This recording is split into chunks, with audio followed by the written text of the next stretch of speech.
Congressman Bishop.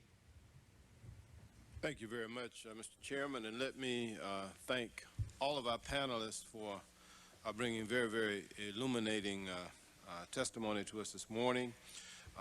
And let me just begin by saying that the joint inquiry has established a number of things, including that the CIA and that NSA possessed critically important information on two of the hijackers, Midhar and Hazmi, that was buried within the CIA's raw operations cables and the NSA's raw intercepts.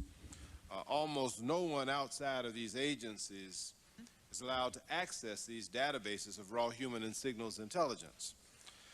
CIA and NSA analysts either did not see this information or concluded that it did not reach internal thresholds for reporting or did not appreciate the needs of other agencies for that information.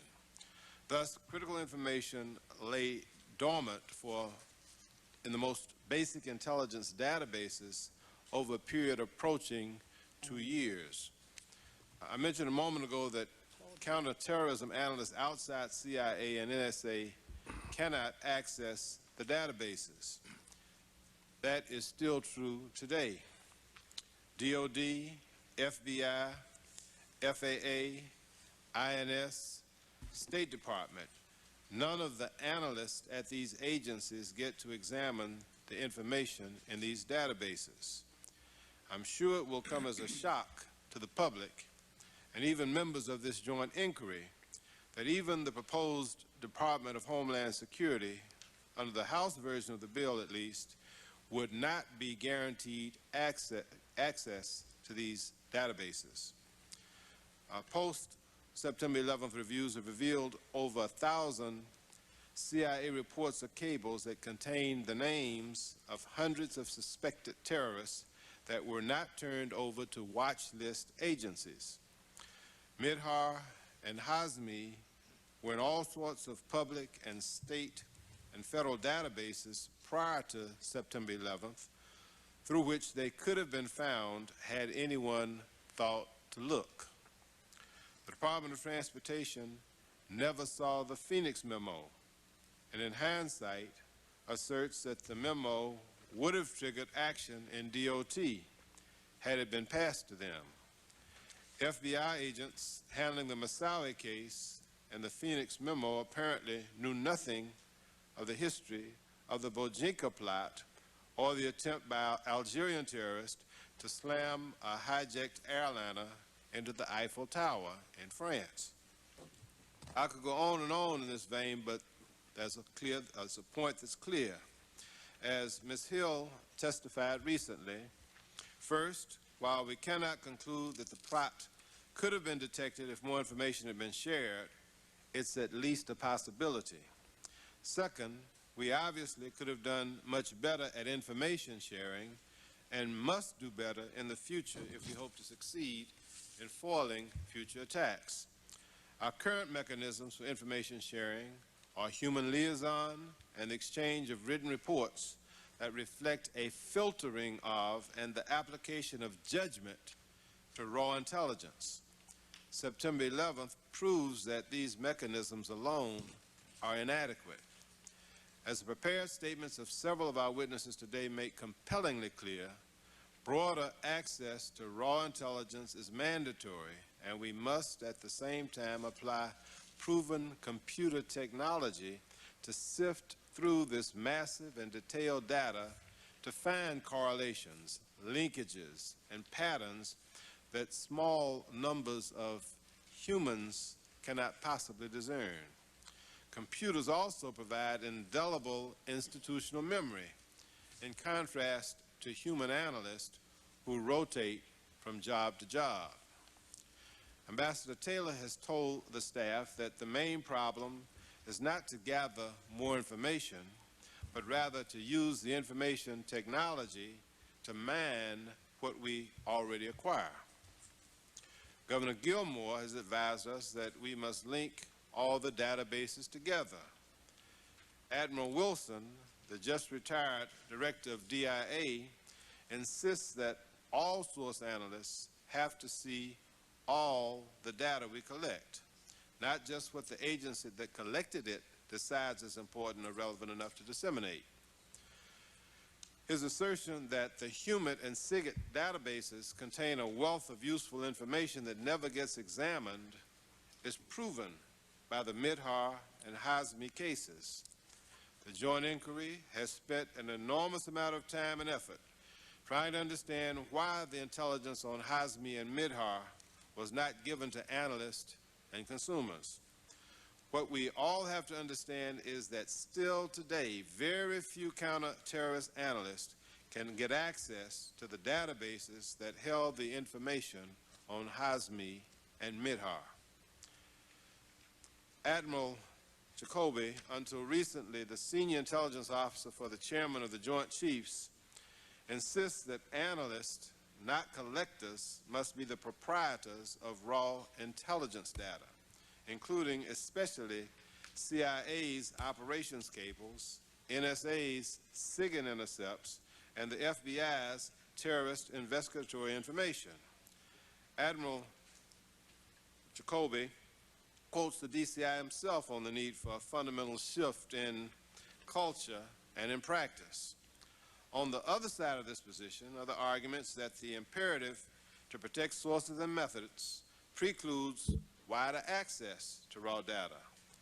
NSA also insists that only people formally inside the SIGINT system can see raw signals intelligence due to the need to protect the privacy of U.S. persons. In the case of the FBI, there's the added concern about compromising legal proceedings and ongoing investigations. I don't see why people outside the CIA should not be allowed to see sensitive human material, provided that these people are subject to the same security standards as CIA employees are. The same is true for NSA. As for the concerns about protecting the privacy of U.S. persons, people outside of NSA can be trained and certified in NSA's so-called minimization procedures. With respect to the FBI, we hope that the Patriot Act has already provided the legal foundation to break down the inappropriate barriers to information sharing. I hope that one of the strong recommendations of this joint inquiry is that all source counterterrorism analysts must have direct access to intelligence databases and the ability to exploit those databases with modern computer tools. I'd like to ask Mr. Andre and Ambassador Taylor, in that order, to comment on what I've said, particularly with respect to protecting sources and methods, privacy, and law enforcement sensitive information. I'd also like to ask Mr. Andre this question. Has anything fundamentally changed since 9/11 in terms of who has access to the databases that contained information on Hazmi and Midhar? Yes, sir. Thank you. Thank you for the way you framed the issue. I couldn't have done it better myself. I'm very passionate about the role of all source analysts in this process and believe they've been undervalued and underemployed in this regard. And to be properly employed, they have to have access to more information. Let me be clear on a couple of points that maybe were not as clear in our statement as they should have been. That's Admiral Jacoby's as well as mine. And that is that there is not now, nor has there been, a problem with the sharing of what is deemed to be threat information.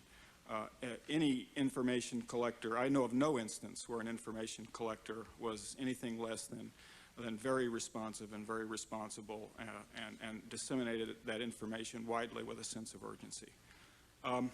So the sharing information from our perspective falls more into the category of the al-Midhar, al-Hazmi information, which is sort of seemingly benign activities, deliberations, acquisitions, travel by people that wish us harm. It's that information that we wish to harvest. We don't believe, as all source analysts, that we have to get access to the source data. We understand completely the need to protect sourcing. We respect that. There are cases where we certainly would want the freedom to go back to the collector and get some evaluation of a source to help our analysts when they're evaluating that particular piece of evidence or those assumptions. So it's the substantive data, not the circumstances of its collection, that's important to us. Much has fundamentally changed since 9/11. We have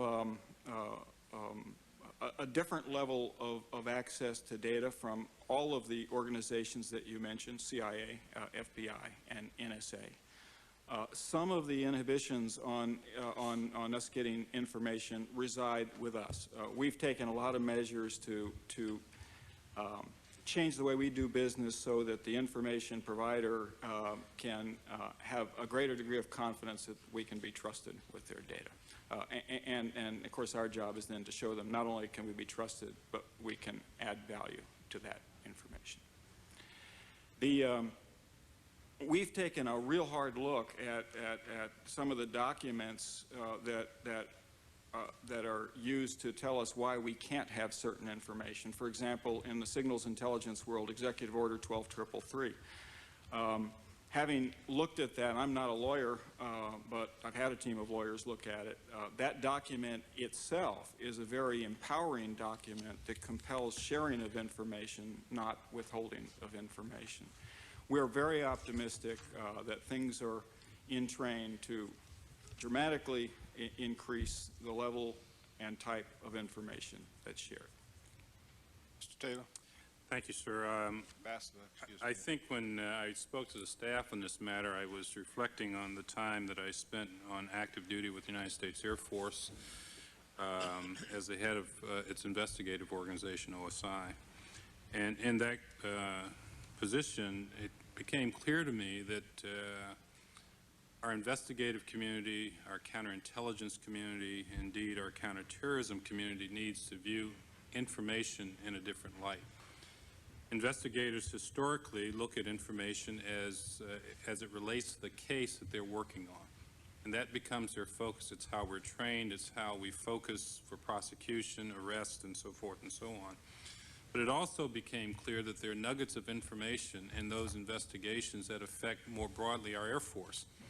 And that one agent that's conducting that case can't have the perspective to understand that without sharing that information more widely within the community.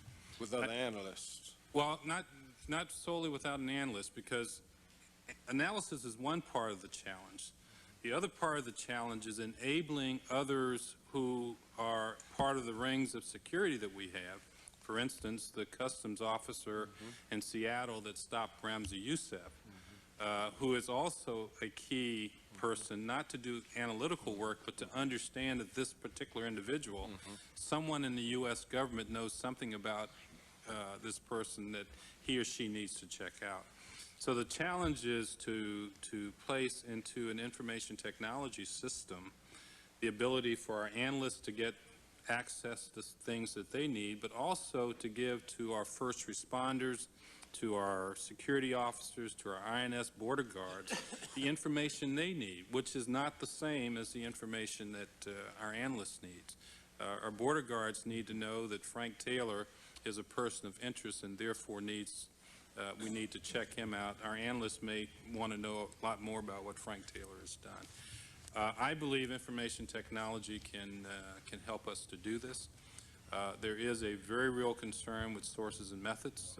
We have to protect those sources and methods, because without that we will never have the information. But I don't think that's insurmountable in triaging the information and providing it in the appropriate channel with the appropriate classification to the people who need it to bring more clarity to the picture, the counterterrorism picture.